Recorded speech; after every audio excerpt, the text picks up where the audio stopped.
So, hello again, Dr. Johnson here, and believe it or not, this is session 11 of our journey into virtue, and today I'm going to be introducing something a little different. I call this the assumptions. Actually, there are 15 assumptions of what I'm now referring to as the Virtue, Strengths, Spiritual Growth, and Healing Plan. I know that's kind of a mouthful, but let's look at this. So here's 15 assumptions, and I think they really do elucidate what we've been talking about so far. So here we go. Number one, first assumption: love is the fundamental growth, fundamental issue and power of growth and healing. All energy, then we're saying, flows from this central font of love. And love comes from God, and it cannot be manufactured by us. We can't create love. Love is its own entity, and it only comes from on high. Second assumption: all virtue flows from love. All virtue. We've been talking about virtue now for 10 sessions. This is number 11. All virtue flows from love. Virtue is the energy or grace that animates your personality. Listen up. Assumption number 3. You and every person that has been endowed with 6, count them, 1, 2, 3, 4, 5, 6 signature, what I call virtue strengths that are singular, specific, and unique to you.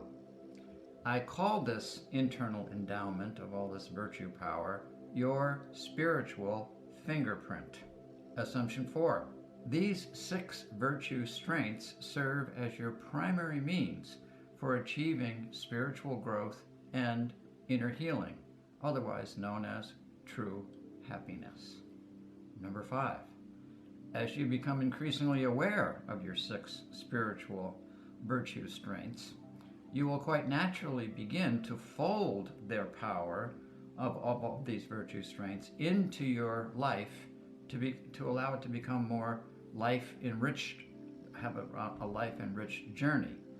We call this process, this movement towards life enrichment here, we call this spiritual maturation. You're growing, which of course we're supposed to be doing every day of our life. Assumption 6. Healing and growth, spiritual growth, are best understood as proceeding along all 3 levels of human experience. And what are the 3 levels of human experience? Body, we have a physical body.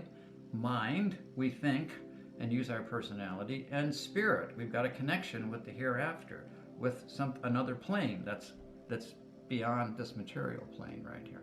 Number 7, the body portion of this holistic perspective of growth and healing encompasses the marvelous work of what we would generally refer to as the medical community. That is, all their diagnoses, all their medications, all their surgical procedures, and an ever-growing number of treatments that they have out there, and we're glad they do. Number 8, the mind portion of this holistic perspective of growth and healing is defined by the 6 functions of your personality. So this is what we call your mind.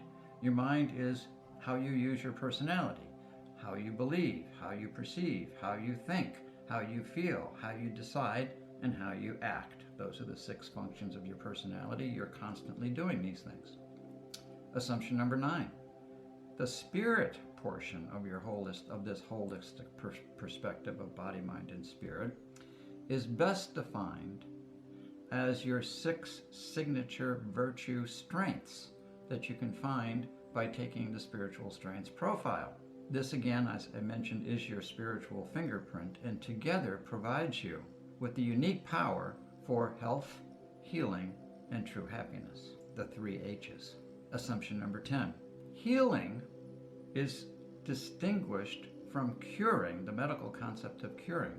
Curing means restoring physical brokenness or sickness to a state of functionality, whereas healing, on the other hand, is seen as closing the gap, so to speak, of your body, mind, and spirit that was opened up by your reactions, your emotional, psychological, and spiritual reactions to what has ever happened to you. So if, for example, you broke up with your girlfriend, yes, and you were feeling bummed out by that, well, is it the actual breakup that is causing you the pain?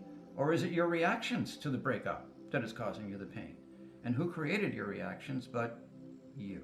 Number 11, the more you can open yourself up to the power of God within you, the more that you can benefit from these powerful signature virtue strengths and gradually move toward what I call unitive health, healing, and true happiness. Number 12, each virtue strength has a corresponding shadow.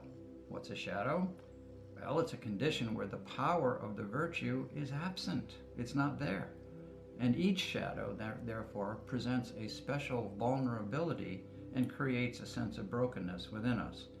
Our next session, we're going to be talking about shadows. Likewise, number 13, each virtue strength has a corresponding what we call compulsion.